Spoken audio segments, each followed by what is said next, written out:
It's ad break time. I'm proud to announce that the Beyond Solitaire podcast is sponsored by Central Michigan University's Center for Learning Through Games and Simulations. And as usual, they have exciting projects coming up. First, they have a spring course called Deep Dive by Doing, taught by none other than Kathleen Mercury. She is a very experienced teacher and specifically an expert at teaching game design. So if you take her class, you'll be in very good hands. The course starts February 3rd, so register soon. There is a link in the show notes. Also, CLGS has a springtime crowdfunding project on the way. They'll be publishing a revised edition of Jason Morningstar's The Blue Way, a role-playing game about the stories of cultures being assimilated into a larger empire. You'll be learning more about that one soon on this very podcast. For now, though, let's get on with the show. Hey, gamers, this is Liz Davis from Beyond Solitaire. This week on the pod, I have a special returning guest. This is Jeremiah McCall. He is a high school teacher, a game designer and game teaching expert, and he is also a scholar of historical game studies. And I'm super happy to have him back. How you doing, Jeremiah? Oh, I'm doing great, Liz. It's great to come back. Good nostalgia. Yeah, I last interviewed you in 2023, and it really doesn't feel like it's been that long. I think I mentioned the book then, but You I haven't did. written it yet. So yeah, and now it's due on Monday as we're recording. So You know what? I think I'll just run this the day that your book is due, which is this upcoming Monday. So then everybody can be like, well, I hope Jeremiah got his book in. I know, right? Exactly. Oh my gosh. And remember, as always, anybody out there, if you buy me a coffee, that's more than I make than a royalty on one of these books. So buy me a coffee and talk games with me, and I'll make out ahead. But buy the book too, because it's like a labor of love. Yeah, we were going to talk all about it. I think it's very funny, by the way, that you also said this last time about your last book. And you mentioned Did I? Yes. And you mentioned that you were procrastinating on this book that is now due Monday. So are we going to finish? We're going to make it across the line? The sample chapters look good. We're gonna make it. Yeah, I appreciate that. And I did a big revision on those. I got to do 2 major content edits, which is kind of my big thing, where you're throwing more stuff in and going, oh God, that looks really wrong. I need to fix that. And now I'm doing a final, we'll call it a style proof. I mean, so the thing, like every once in a while, like on my history books, which are just for general readers, they get pretty well received. I think, there's people who like their Roman history niche like you. Yes. But eventually somebody will always say, oh, it's well written, but it's a little repetitive in places. And I'm like, probably because I write them like a teacher. So I'm like trying to make this point still, of something. But with this book, I'm like, you know what? If I say it 5 times, it's okay. It's a guide for teachers. They can handle me repeating the point. So one style proof, and some content, and I am typing in the changes this afternoon, I hope, and that'll take me 3 days, and then it's due on Monday. Woo! Beautiful. Beautiful. Yeah. So, a few years ago, you were planning this book. At what stage were you in at that time? And like, what has the process of putting the book together been like? Also, you should just tell us the title really quick so we can. I was just thinking that too. We jumped in so much. Designing Historical Games for Class, a Practical Guide for Educators. And now I forgot the question. Just how did I get to this point? Yeah. What's the development of the book look like? So I started with, and it's funny. I've said this several times. When I chose this book, I wasn't super jazzed about it, and I am now. I was like, basically it was like, okay, I'm not going to write another Roman history book because I just did that. So the options for books are, I do what I'm still hoping to do, which is kind of my big historical game studies work on historical problem spaces. And it was like, I could do that. But what would probably be more useful is if I tried to kind of put down practices and have a gaming the past book, but instead it's for how to get history teachers to both design their own games. And then the secret sauce is getting students to design their own games. And I was like, yeah, that's the more responsible choice. That one, that's more helpful. And I do try to make my little world, better as I can. And then I jumped in, and the first chapters I did, because it's on board game design and choice-based text design, Twine shorthand, though you could use ink or other stuff for that. And started writing the chapters about, and I don't think I had fully grasped. Side note, by the way, remember when we used to be able to use grok as a word for understanding, and it was a good Yeah. word? Yeah, what the heck? I mean, Because it's from Stranger to Strange Land, right? I know, right? And then they took it from us. Anyways, so I'm not going to use that word. I came to understand that my historical problem space framework, as some people had pointed at, really was a model for how to design good games if you were trying to get historical content in class. So I started on the board game chapters, and I wrote this like 60-page single-spaced chapter on how do you take board game components and represent history in them. And oh my God, I was, then I was just overjoyed about the whole thing, because that's just the part that interests me. I am fascinated by how do you take historical ideas and represent them in games, and how, what are your misunderstandings that you represent in games? What are your understandings that you put in games? But then also, how does just being a game make it turn out differently? So that was kind of the start. And then I went from there, and it got better and it better and it got better. And I panicked, and then it got better. And the panic is pretty normal. Yeah. So when I've read some of your sample chapters, but what kinds of things ended up being explicitly covered in this book that's coming up, so that people who might want to read it know what they're getting?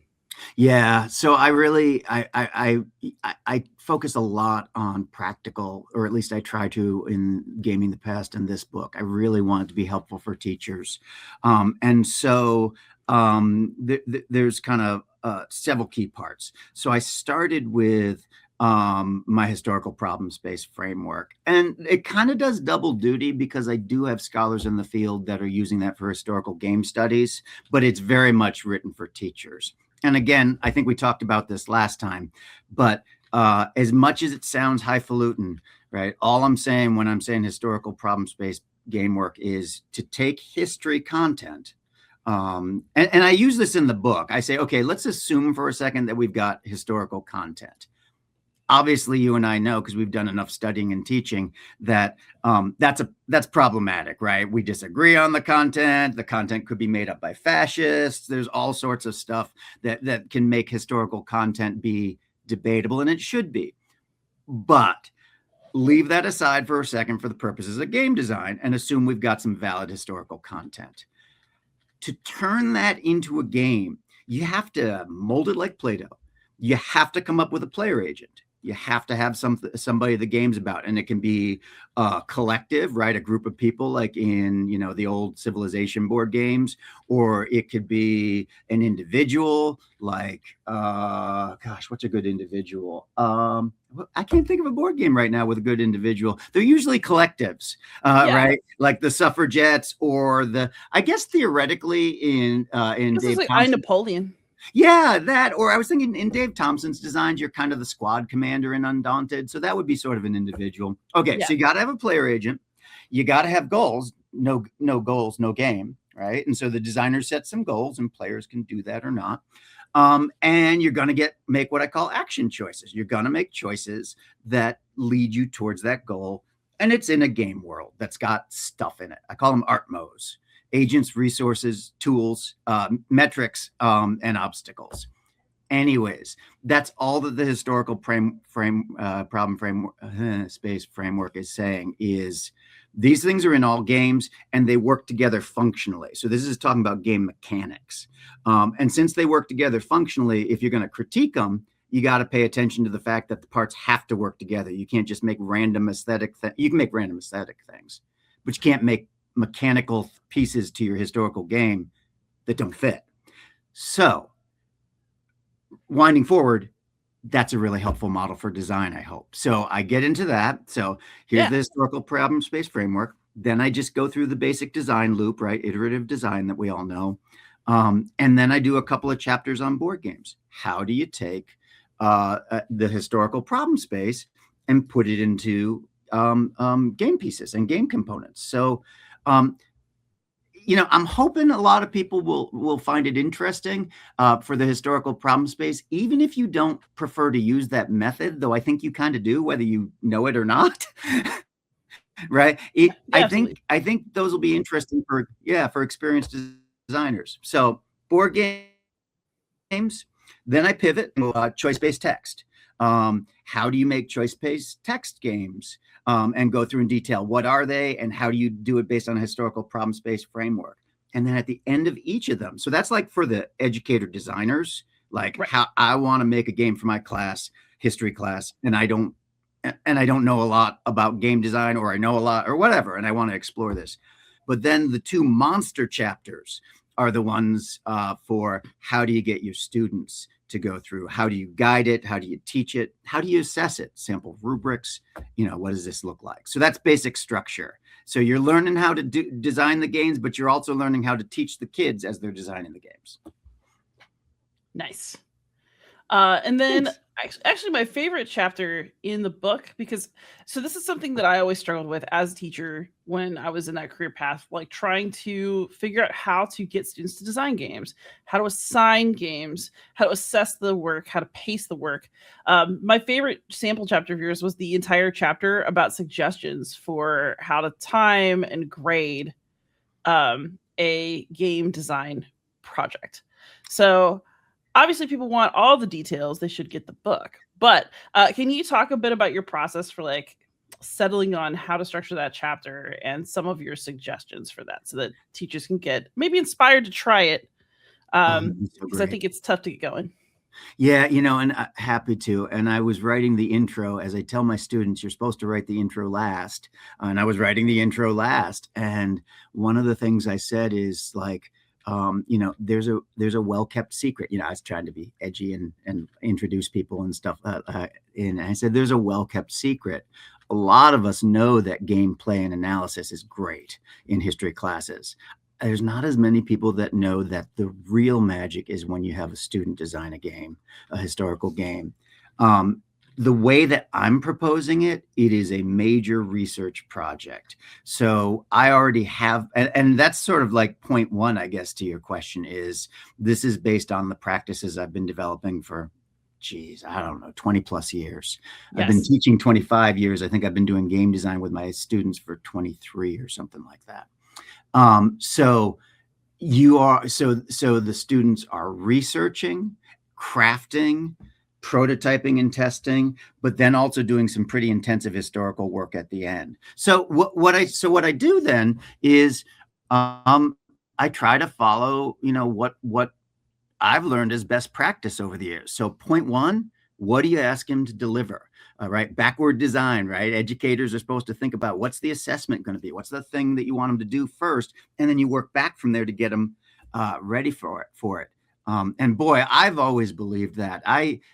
My first few years as a teacher, when it's like, I mean, no disrespect, educators out there, that's great if you do it this way, but it would drive me nuts if I just taught, didn't know why I was teaching anything in particular, and then later came up with the assessment. That's Yeah. not how my brain works. I know what I want them to be thinking about, and I try to teach them to be able to do that essay or that thing. So what's it look like? So I start with the rubric then. That's why I'm doing it that way in that big chapter. Here's a checklist. This is, what it all looks like. Here's a rubric for grading it. And you probably noticed I focus on a rule book. This is actually a pretty writing intensive process. I give lots of different opportunities for teachers who want to make it more about physical components and design and things like that.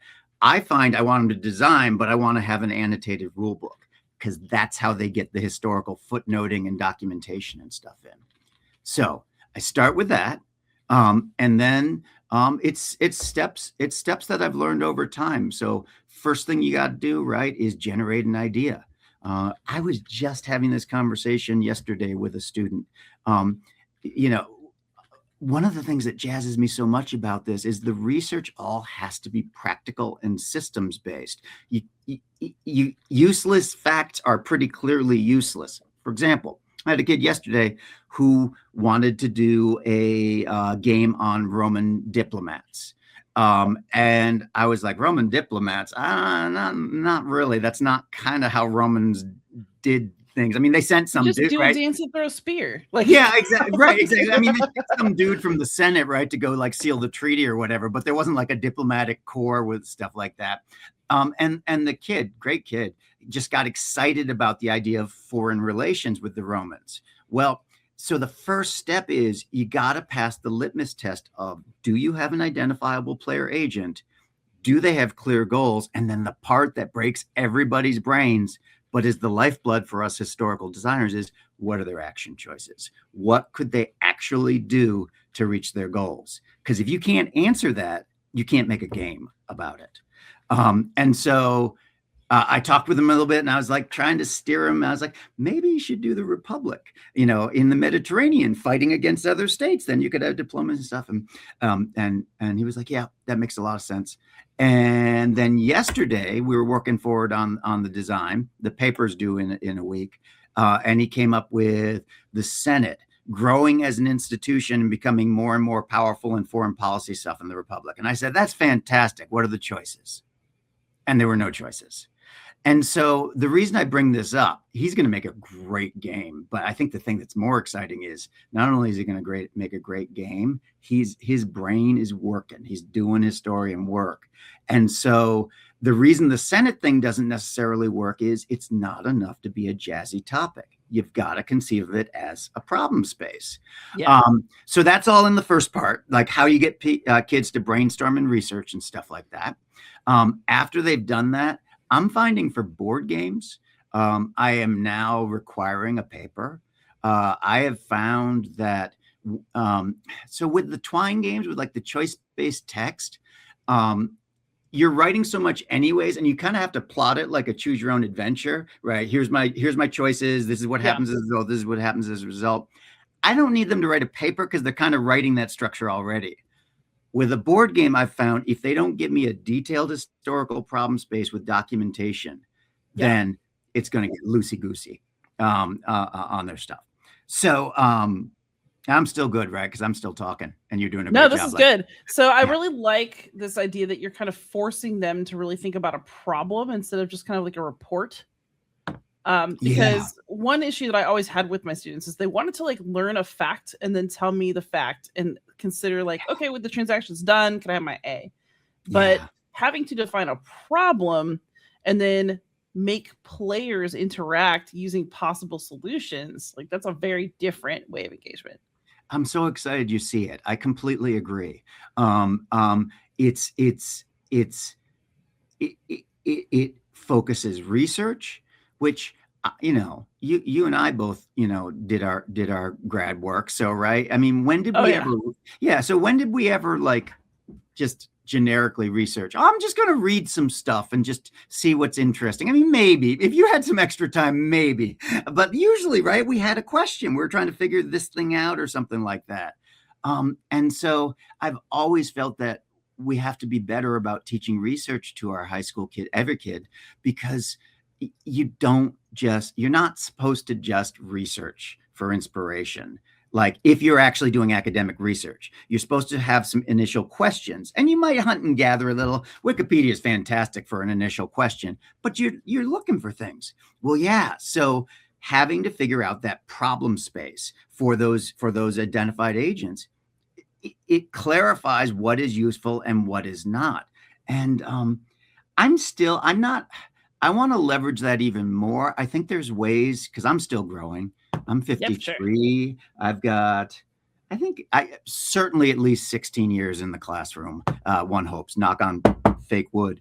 But I want to leverage more this research skill and be more explicit with the kids about how this could be useful other ways. You know what I mean? So right now it's the rich product. It's they're doing the research and they're designing this thing and they have to implement and everything like that.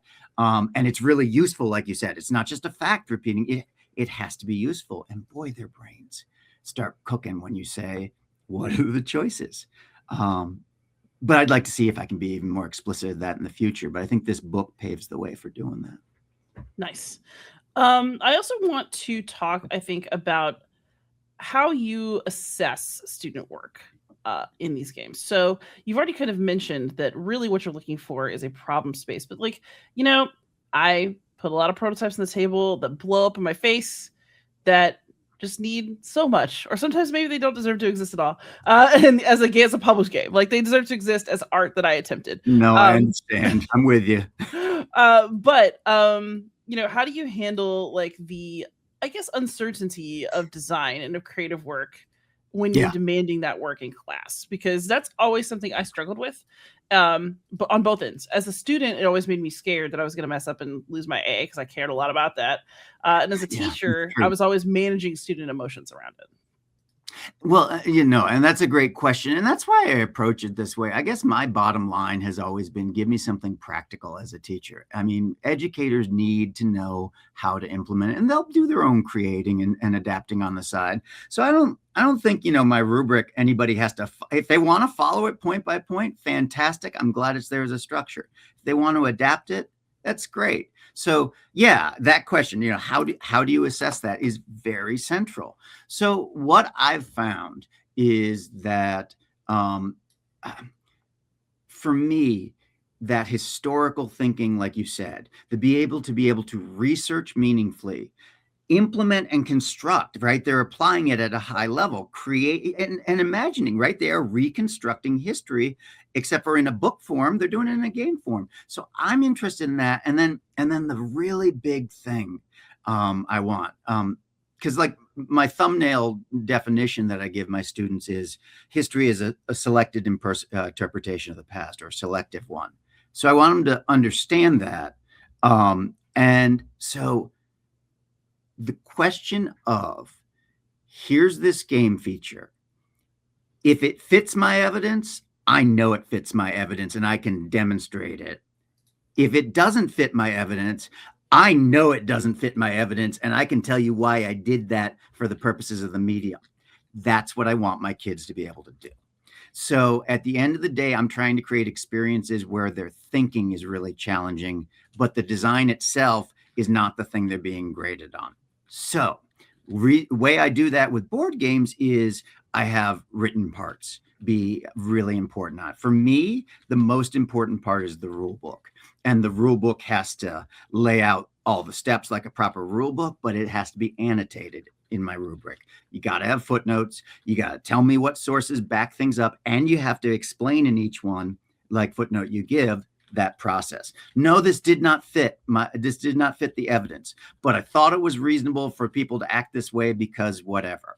And like younger end of the secondary scale, that defense, I thought it was reasonable because whatever, you keep it pretty light. You just want them thinking. Yeah. Undergrad level of the scale or graduate level of the scale, because there are people designing games now for master's theses and things like that. You want them to really be able to go in and construct a counterfactual and be like, this is why it's going on.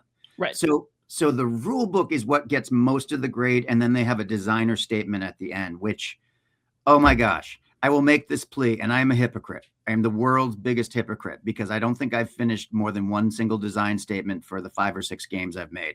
Historical game designers, make a design statement.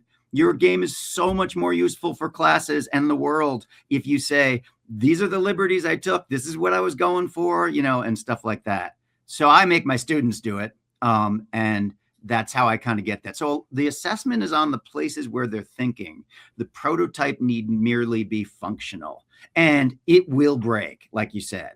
I used to do one round because I didn't have enough time. And now I've structured the class this year where they will definitely get to do multiple iterations because I want them to have that experience too. That's a good life experience. But yeah, I'm trying to find the places to assess the thought the most and let the joy of the game design, draw them through that while they're doing really hard thinking.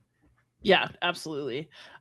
So the other question I kind of want to ask that I just think a teacher listening to this, or just anybody who's curious about how you implement something like this, would ask, which is scaling. So if you have to teach history, or you have to teach English, or whatever you're teaching, and you have curriculum beats you need to hit, how do you scale to fit in a game project? Because I feel like you have a lot of freedom to do what you want to do at your job, and it's for the best, clearly.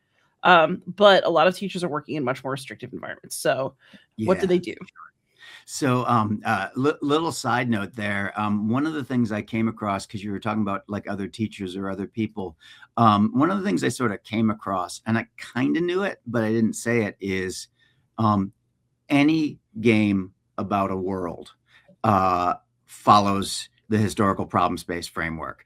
It's just not a historical one necessarily. So I kind of got clever and I called it an agential problem space. And the only difference is you don't have necessarily historical material, but you still have a player agent and goals and things like that, right? Everything from Mario Kart to Night Witches to my Rhetoric and Revolution game.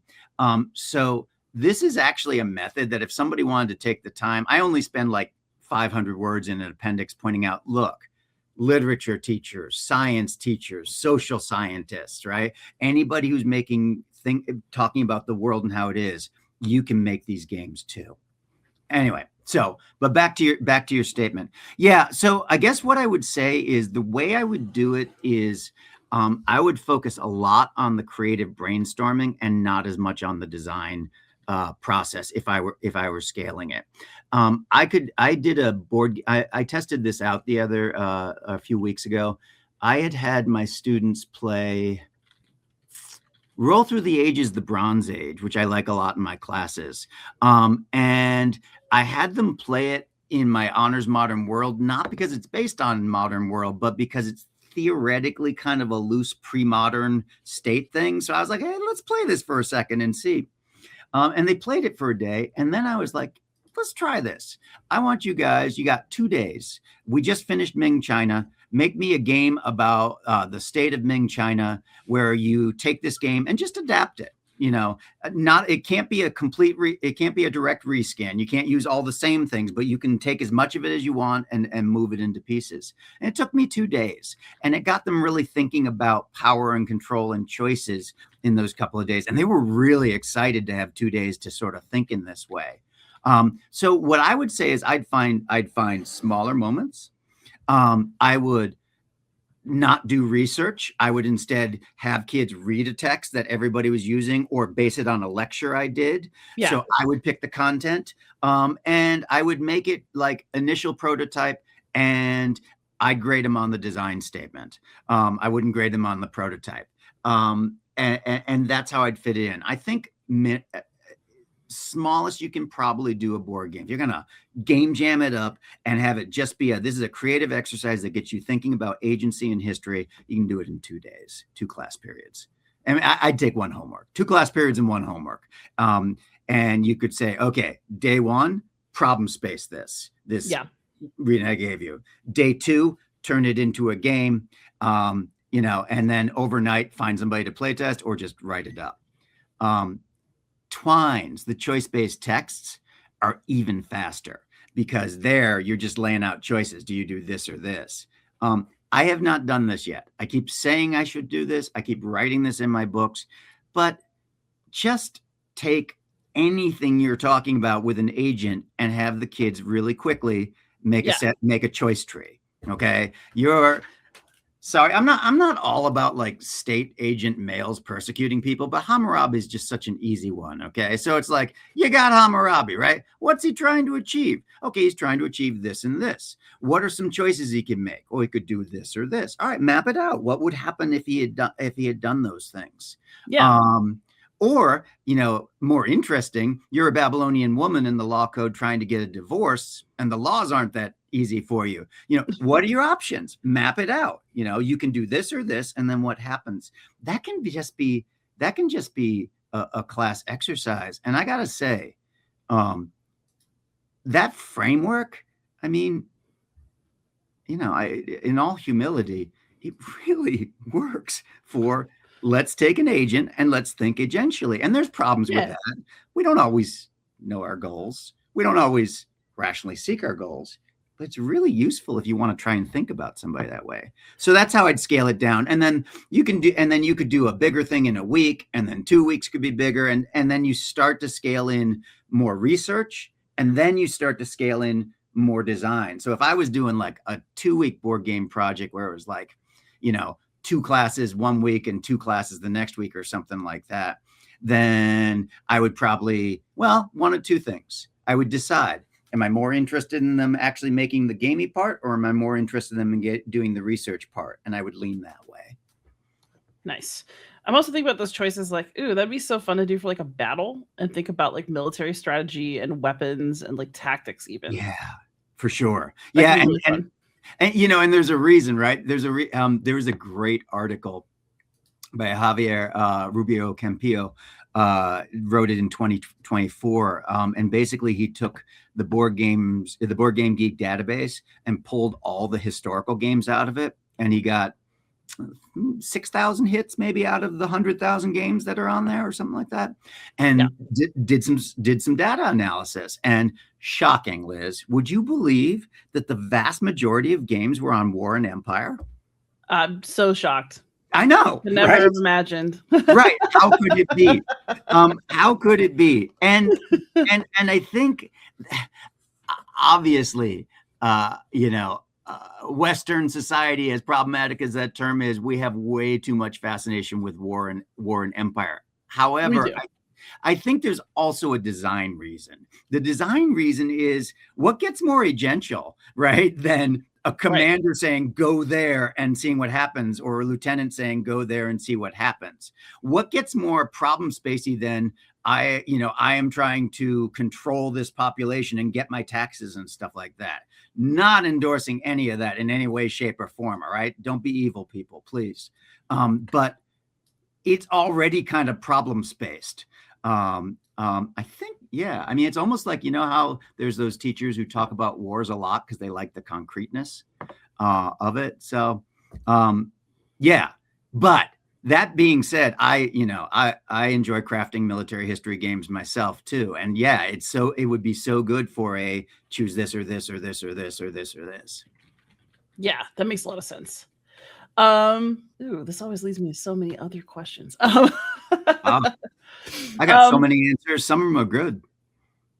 Hey, if only some are good, that's enough.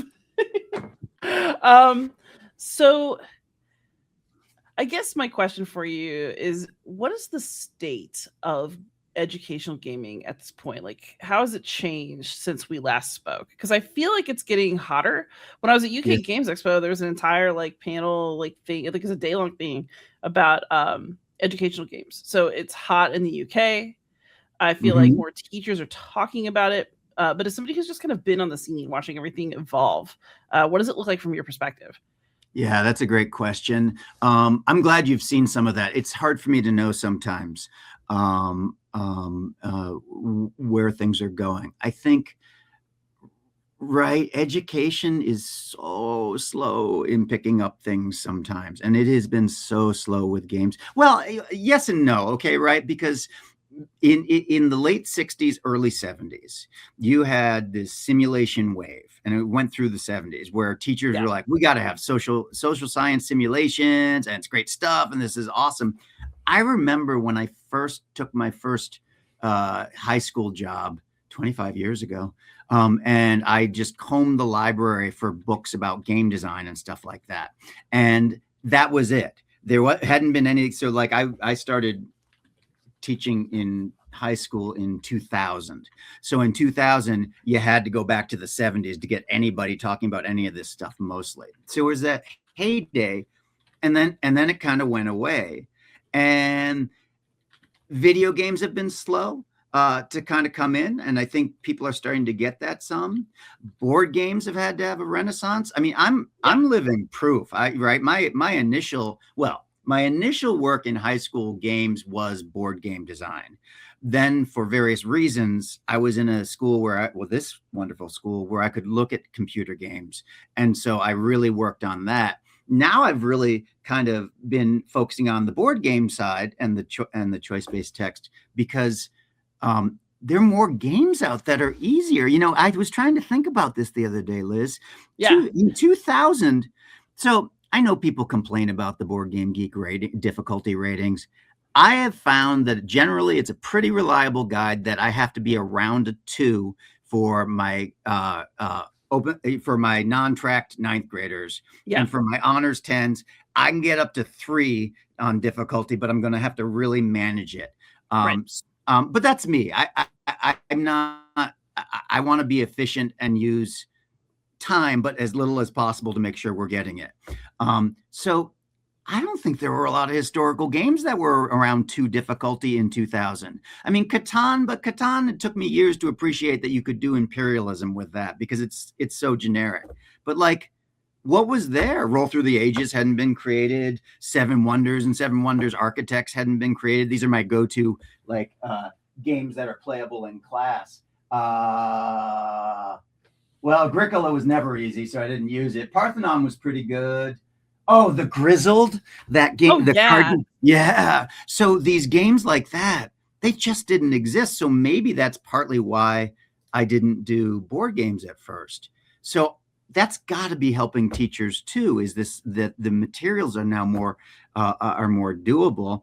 And yeah, we've seen some things. I know that Gen Con or Origins maybe had talked about having a gaming or an education panel. Jason Matthews had told me about it, but I don't think it's actually transpired yet. So it's so hard to know because we just don't have a lot of people talking about it, like in any way that the rest of us could access. So by the way, if you're out there, folks, and you're using games in any way, particularly in your history classes, but any classes, let Liz know or let me know. It's just nice. I tried to build a community once and say, hey, we'll make a list of people doing this. And nobody responds. And it's not because nobody's doing it. Right. It's because we're freaking busy. Yeah, there's that. And we got other things to do. So I'd say that's point one. The other thing is, and I don't know, I'm just throwing this out there. I actually don't know what the situation is. I would think that there would be some teachers who are resistant to some of the more grand claims that ed tech games in school advocates make. And I love ed tech games in school people too. No shade on them. But what I have lived through is I was going to the original Games Learning and Society meetings up at Wisconsin-Madison with Kurt Squire and Constance Steinkuhler and all that. I did my first national talk on games and history in, Liz, 2005. So 21 years ago, they were like, hey, we'll pay for you to come out to LA. And I'm like, oh my God, this is amazing. They want to hear stuff. Anyways, my point is this. There has always been a road towards games are great as games, and let's put them in because they're games and not necessarily because their content matches. And so, edutainment obviously got the biggest hits for that. Like, I mean, for making this stuff, the chocolate covered broccoli, the math blasters, where, you're going to go through a sewers and battle aliens. And when you come up to the alien, it'll give you a math problem and it has absolutely nothing to do with the world.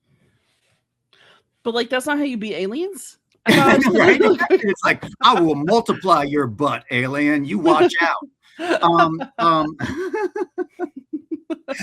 I still remember because I played it once. I played Math Blasters like just once at some point, like because I was like, I got to see this so I can see what's going on. And I'm zooming along in these underground like layers or whatever, and I show up, and then these math answers show, and I'm like, oh my God. I think there's a lot of teachers who would be skeptical of that, particularly as they get into high school and content becomes more focused, discipline content. Yeah. But I think a lot of middle school teachers would feel that way too if they're trying to get something authentically social studies. So what I've been proposing, I don't know how well known it is out there. It's an interesting question. Like, I'm really famous to 3 people or something like that. Yay! But using games with historical content and critiquing them as histories, right, and talking about what works and what doesn't, so that A, you learn your evidence and argument, and B, you think about the systems. That's what I've always been proposing. And I think more people are starting to see that maybe, but we got to keep pushing that. We got to keep pushing. You don't put games in the history class because they're perfect models. It doesn't exist. You put them in to critique them and to engage and to have people saying, oh, okay, how would what would happen if I took Puerto Rico and suddenly made the quote unquote colonists, right? We all know the problem there, where it seems very much to represent enslaved people historically, but they're labeled colonists, right? Bruno Faiduti's article on that. Yeah. What would happen if we took Puerto Rico and made the colonists the player agents? What would change? That's a fantastic question, right? That's the same kind of question as saying, well, what if we took, this person's great person history and talked about like the Parisian, working class person doing these things. So you're thinking systems, you're thinking critique, you're thinking that history is selective, I hope. So I don't know. I think that's all hope for excitement. I really am hoping that this book gets more headway. I've gotten a lot of good feedback from Gaming the Past. I wish I would want people to know that Gaming the Past is about video games ostensibly, but it's the same critique practice for board games. But if we can start getting more teachers to get their students to do systems thinking through making board games and choice-based texts, that'd be amazing. So that's more of a gush I'm wishing. I'm not sure what the state is. You say you're seeing more people. I feel like it's getting hotter, but I also think that books like yours, and it's one of the reasons I'm happy to feature it. I think people need practical ways to incorporate this stuff. And yeah, teachers are busy. They don't have time to go research a whole new way to do things without some starting point. And so the more you can give, right, the better it is. And I'll say it again at the end of our talk, but folks, hit me up, right? My email is easily available. Gaming the Past is my website. I take cold calls from people, or cold emails. Nobody calls anybody anymore. But I'm a millennial, so I'm grateful for that. So. Yeah, exactly. So like, I am so willing to help you through your problem, and I am so willing not to be paid to do that. All right, just reach out and let me help. So in your copious free time, which I'm sure, there's a lot of that, you also design games. So what kind of game designs have you been working on since we last checked in? Okay, so since 2023, I spent a lot of energy at that point. I have 2 Roman history games that I have loved that I think I could get into publishable shape. I know, right? If I could spend the time on them in my copious free time. So I've got one that's actually up on my webpage. That's another thing, folks. I have prototypes that are print and play that are made for classes, not made for classes like educational games, made for classes like I designed them so they could have that relatively easy to play footprint, not lots of materials, and have some historical arguments. So I had one called Path of Honors, which is a roll and write inspired by Roll Through the Ages, but turned into a Roman theme and tweaked and stuff. And I got that really polished. And I got to make a proposal. I'm really hoping that your patron, Seamish, will give it a look. They expressed some, this is interesting enough, make a proposal. And I'm going to try and do that once I'm done with the book, because that would be really cool to get that out there. So that one I was working on in 23. Rivalries That Destroy the Roman Republic. I had some good playtests with some publishers at Origins in, I don't know, 23 or 24.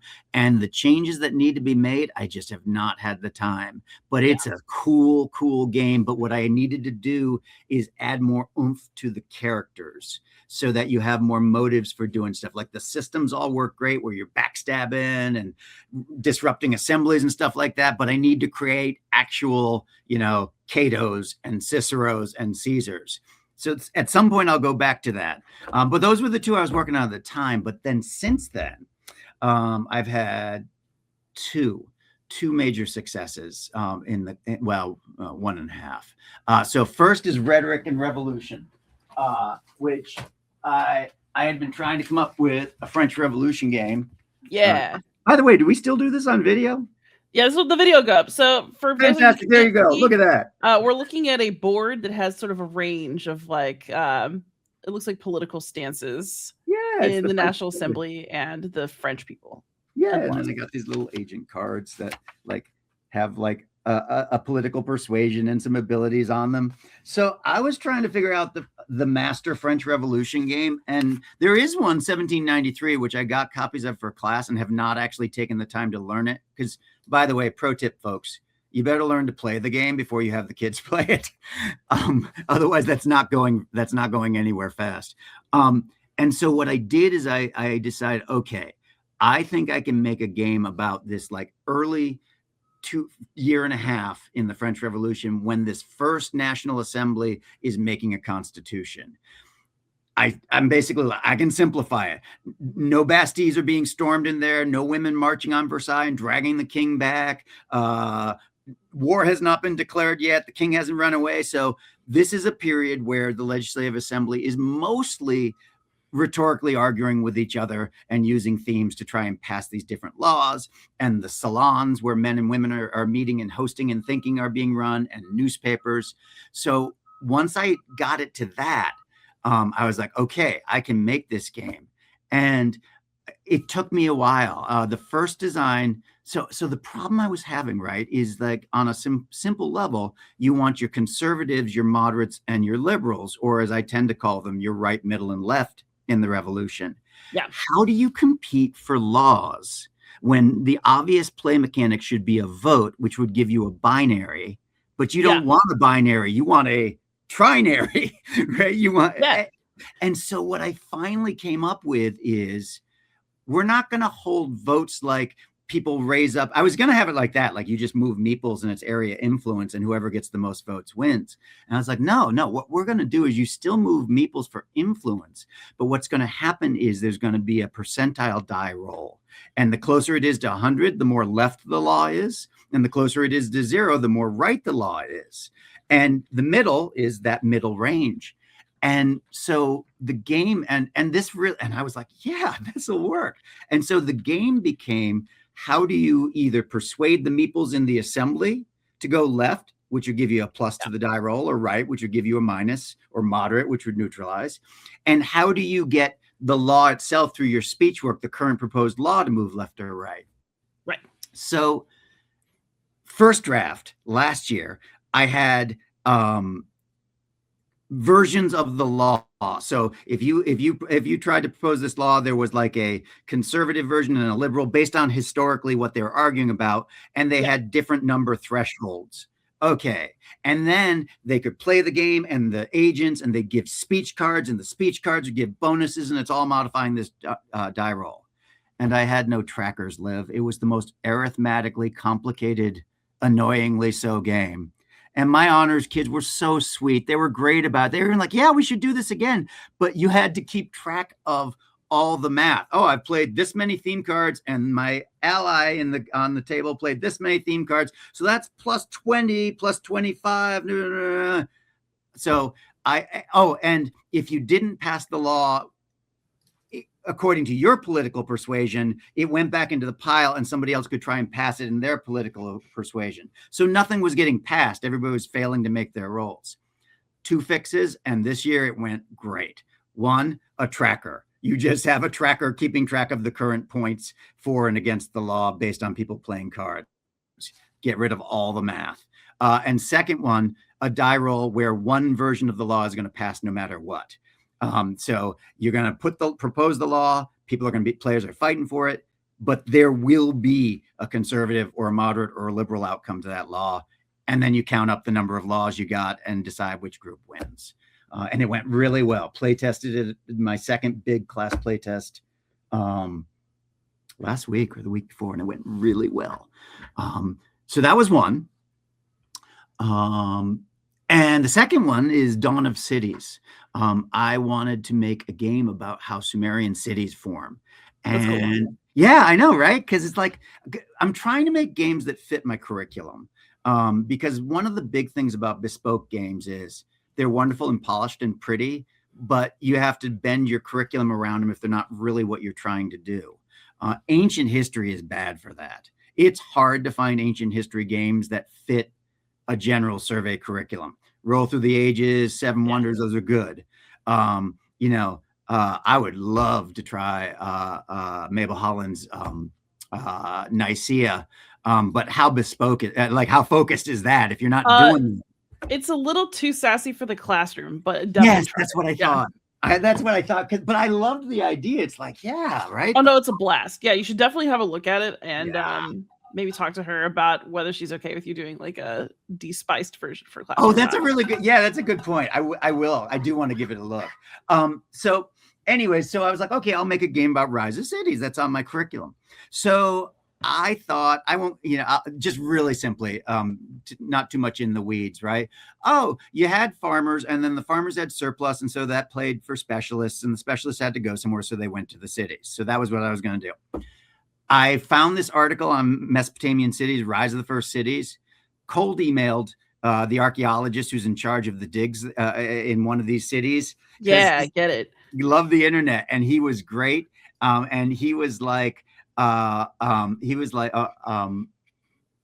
did he say? It was Jeff Emberlin. Basically it was like, yeah, that's not how cities formed at all. and very nicely about it too. And so I started doing research. Like, I want to do this. I want to make a game around this guy's research. And so it was hard because the long story short is the culture that came before Sumer, the Ubaid culture, had almost no prestige goods. So everything they were doing was from food surpluses, and they were using it in ways to be prestigious in ways that created a city because it helped them, but not through specialists. There were no jewelers. There wasn't trade. It's really hard to make a game when all you've got is food, basically, as your thing. So I worked it and I worked it, and I was talking with him, and he was great and supported me. And I came up with this model. And basically, you're an elite household head where a household can be hundreds of people. And you're getting food, die rolls for your farmers, and keeping track. It was meant to be sort of roll and write because it's too many cubes to keep track of. And roll and writes are awesome for the class, for logistics. And you basically had to decide, okay, are you going to feast? Because that was a big thing that elites did in pre-cities. Feast and sacrifice, build a nice house out of mud brick, because you could always have a bigger house, and they apparently did those things for the feasting and sacrificing. What was the third one? I think the third one was expanding. That kind of made that up. You're just generically getting villages outside in the hinterland to follow you. And building. And I'm sorry. Yeah, I had that. And so I made this game where you're basically all trying to get prestige, because that's what's driving them, and find that the city makes it easier for you to go for prestige. And the way cities did this, apparently, the earliest ones, is disputes between household heads, so you didn't kill each other. Okay. Defense, but not a lot of it, because there wasn't a huge amount of battle going on as far as we can tell in that period, but some defense and public sacrifices. And so I basically made this game where all your elite stuff, there could be raiders and lawsuits, and you would suffer more economically and prestige-wise if you didn't work together. And the only way you worked together was by building these urban institutions, a temple, a meeting space. So I was pleased. I got to say, since I haven't done a good implementation yet, I'm going to say, I think that was a pretty good design insight, that's what you need. Yeah. So I made this prototype, and as always, wait a minute. If we're going to show pictures, man. my Jamie Back, my awesome ally in the makerspace, made me a fantastic map. And you put poker chips on to represent your farming villages. Yeah. On this big, so listeners, this is a big, and I never watch YouTube either. I always listen to the podcast. This is like a 3x3 hex map, 3x3 feet hex map with like a city in the center and a river going through. And then you have all these colored places, gray and grayscale. So you know what the beautiful thing is about that map? Completely unnecessary. You could write it on a piece of paper. But man, the kids loved to put their poker chips on there to represent more villages that they were persuading. Look, maps feel good. Maps feel good. Moving pieces. That's the problem. The downside of a roll and write is people like moving pieces. So I try to do both, like bits of piece moving, but like recording things that are sort of like grain. Anyways, I tried it. I tried it in 5 different classes. Way too complicated. They're always too complicated when I first run them. Saw the promise in there. couldn't make it through in the time I had, and did two things. One, said, you know what? There's so much content in this that I can intersperse it with lectures. I can actually have a week that we spend on this game where I spend 15 minutes talking about food systems, and then we play and go forward a little bit. Next day, talk a little bit about buildings or whatever, and move a little forward. So that was the first thing. And then the second thing is I got a bunch of like particularly bright-eyed and bushy-tailed ninth graders of mine and said, hey, what if we can find like 2 hours during a class day where I revise this and we play it again? And they were overjoyed, and I was overjoyed, and it was really hard to find the time, but I found the time. And they play tested it again. And so that made a lot of progress. So the first one, the French Revolution, it's good. It's going. I don't think I'm going to be doing anything more until I want to expand it. But this Dawn one next year is going to really be like the money one, I hope, the one where I can really make it work. So those have been my projects. That's fantastic. So we're coming up on an hour. Honestly, we could just talk forever because there's so much to say. So clearly, just another couple of years, we'll have to reprise this conversation. But for now, what have you been playing recently that excited you or brought you some joy? Oh my gosh, that's a great question. So let me look. Board Game World, Cartographers. Oh my God, do you know Cartographers? Yeah, the road right. Well, yeah. So I have a buddy of mine here who's a math teacher who loves games, and we used to share a free period, and I would make him play all these history games for research, air quotes, listeners. It's very important research. Don't discount your scholarship. Yeah, and sometimes I used them in games. Sometimes I use them in classes. So Cartographers, I have a colleague at North Carolina who was making a version of this for archaeology class and doing Aztecs. And I was like, that's fantastic. I don't know this game. I got to know it. So my math buddy's like, and we have no free bell this year. So we're both like sad all the time. And he's like, hey, have you seen this game Cartographers? You can play it in 20 minutes. I'm like, oh my God, yes. Club's time is 20 minutes and neither of us have a club this year. So we started playing it, and he did the one thing, the master thing. If you have not done this yet, for God's sakes, buy colored pencils for the core things you put on the map. Revolutionizes it. I understand production-wise why they couldn't put in colored pencils for all the players, but it's a coloring exercise then. So I started playing that, and then my litmus test for an easy, good game is one that I can teach my like almost 80-year-old parents. Oh shoot, I shouldn't have said that. They don't like that. My 70-year-old parents to play. Your gracefully aging parents. My gracefully aging parents who are really good and play board games with me. And so we played it over the winter break, and it was fantastic. So that's brought me a lot of joy. With video games, I've been in a bit of a dry spell, but I've been getting back in. I kind of go hit or miss. I have just decided unabashedly that I am a turn-based tactics video game person. Final Fantasy Tactics is my all-time. Yeah, love. I want little soldiers, XCOM type games. Yeah. So I've been going back to like this game called Phoenix Point, which was the original designers of XCOM, and they made their own version. And I love it. It's a great game if you love those. And apparently I put in 200 hours in the last couple of years, but I was like, still haven't beat it. I'm going to try again. So that's been bringing me some joy too as well. And I am so excited to get back to game design once this book is out on Monday. Drink your coffee, everybody. And let's hope for the best. You're going to be free soon. And with another book to your name. All right. And so people can find you. You've mentioned you love to be found online. You love it when people contact you. So for the people, restate the title of your book and then where they can contact you and follow your work. Fantastic. So Designing Historical Games for Class, a practical guide for educators, and Routledge is going to put that out. My understanding is it takes about 6 months to production time. So if it's in their hands on February 2nd, theoretically, we're talking August, hoping. So maybe some teachers could get it a little late for the beginning of the year, but close. Yeah. And then in the meantime, absolutely hit me up. Game in the Past. I'm on Blue Sky. I haven't been on the evil site for several years. No, I mean, again, different people have different rationales about how they want to do things. So that's totally cool. I'm not judging. I just couldn't do it anymore. So I am on Blue Sky.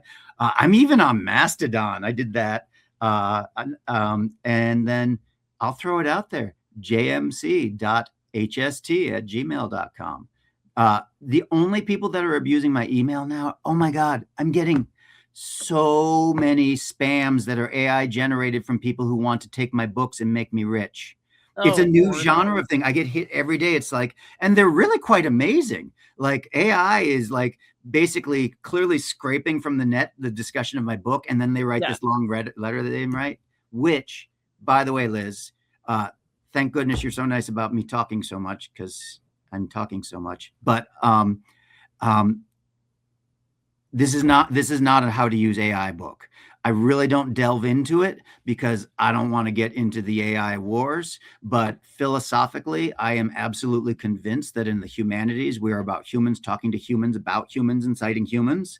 And writing is about process, not product.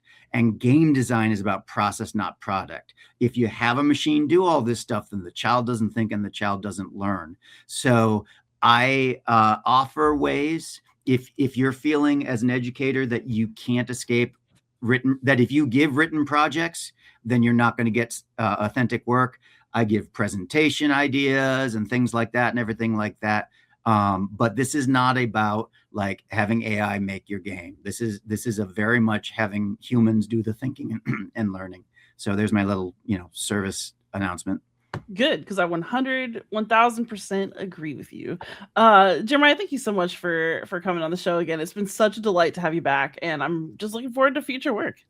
Thank you so much, Liz. I can't wait to come on again when something's new.